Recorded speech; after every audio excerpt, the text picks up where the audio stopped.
Please welcome to the stage, Mr. Terry Williams.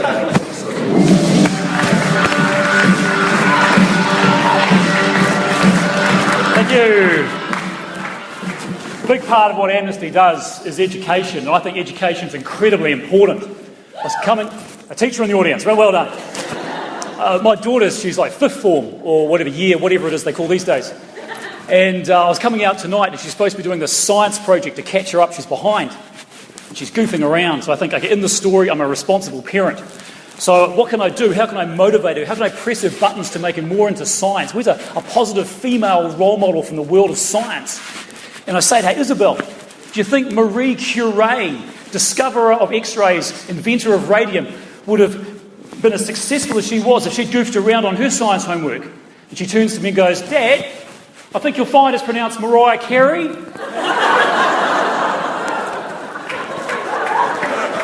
People who know who Mariah Carey is, people who know Marie Curie is, you guys. And education doesn't have to be in a formal situation. You can use it in your family every day.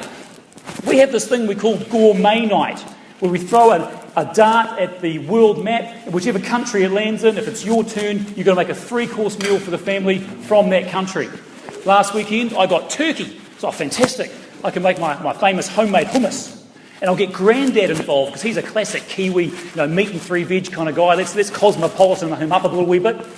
And so I take him to the supermarket to get the sesame oil, the tahini, my secret ingredient. We go into the countdown, and it's not in the exotic aisle, it's not in the international aisle. Go to the chiller section, there's no tahini. So I go to the 18-year-old dude behind the counter. Hey, mate, what happened to the tahini? He goes, oh, I think it sank in Wellington Harbour in 1968.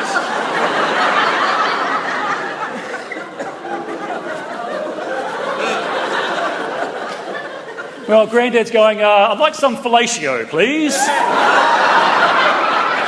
It's pronounced focaccia! We've talked about this, Grandad. And all this international conflict that Amnesty deals with, the answer lies in the family and in the community. And you can see the conflict we get in communities, even in comedy shows.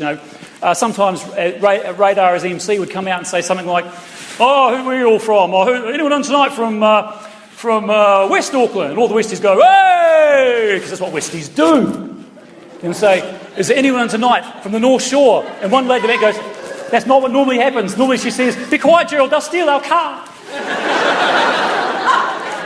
And wherever you go around the country. We take a show down to Christchurch a couple of weeks ago.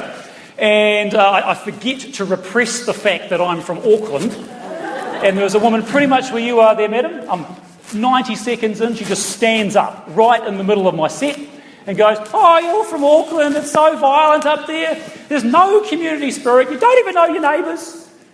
Look, madam, I refute your comments. I disagree. My children and I, we met all our neighbours last weekend, a little soiree that we in Auckland like to call a armed offenders call out.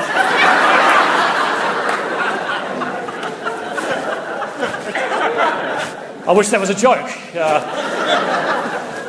Again, wherever you go, years ago, about 5 or 6 years ago, I was doing my midlife crisis thing. I went overseas, went off the grid, bit of a surf jungle trip in Indonesia.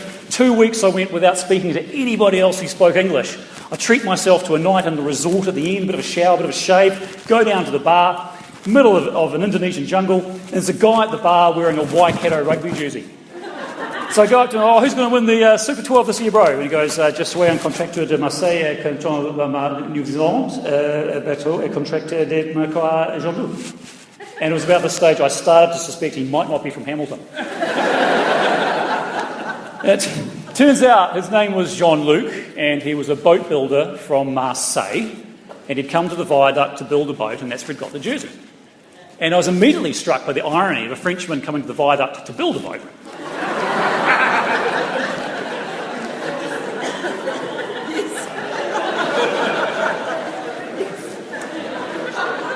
I did that at a pub once with an audience of 20-year-olds, Rainbow Warrior reference.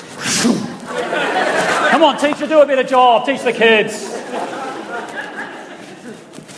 Wherever you go, man, wherever you go. And racism, prisoners, injustice, whatever it is, it starts small. Remember years ago, Eskimo lollies were supposed to be racist? all the political correctness. When my boy was maybe 4, we're going to the supermarket and he's running down the cookie aisle and he's pointing at what he wants, going, Samoa cookies, Samoa cookies.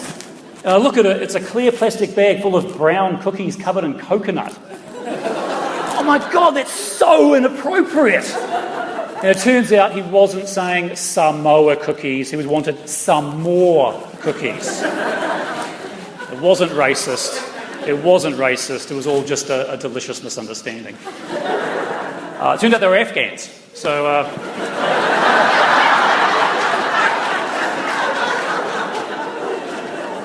not racist at all. I guess Amnesty's poster child would have been Nelson Mandela. You know, all those years in captivity, got out, amazing things done.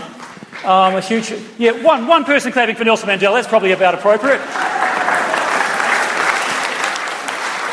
I bought his book, his autobiography, when it came out, Long Walk to Freedom. The movie's out now. And it was reviewed, and I won't say which paper it was, greatest man of the 20th century. His autobiography got 4.5 out of 5 stars. And I rang up the reviewer and said, hey, why the hell didn't you give it 5 stars? And the answer was, and I quote, oh, it was a bit slow in the middle.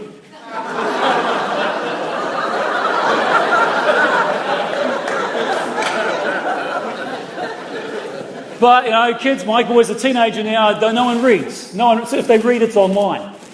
And I think, you know, you've got a pretty serious addiction to online porn if the pages of your iPad stick together. One guy laughing way too much in the front row. Way too much. And technology is not always what it's cracked up to be. You might not realise this, along with everything else, International Press Freedom Day, it's actually, tomorrow is the 20th anniversary of the first ever text being sent within New Zealand. It was sent 20 years ago on the Vodafone network, and they're very hopeful it's going to arrive any day now.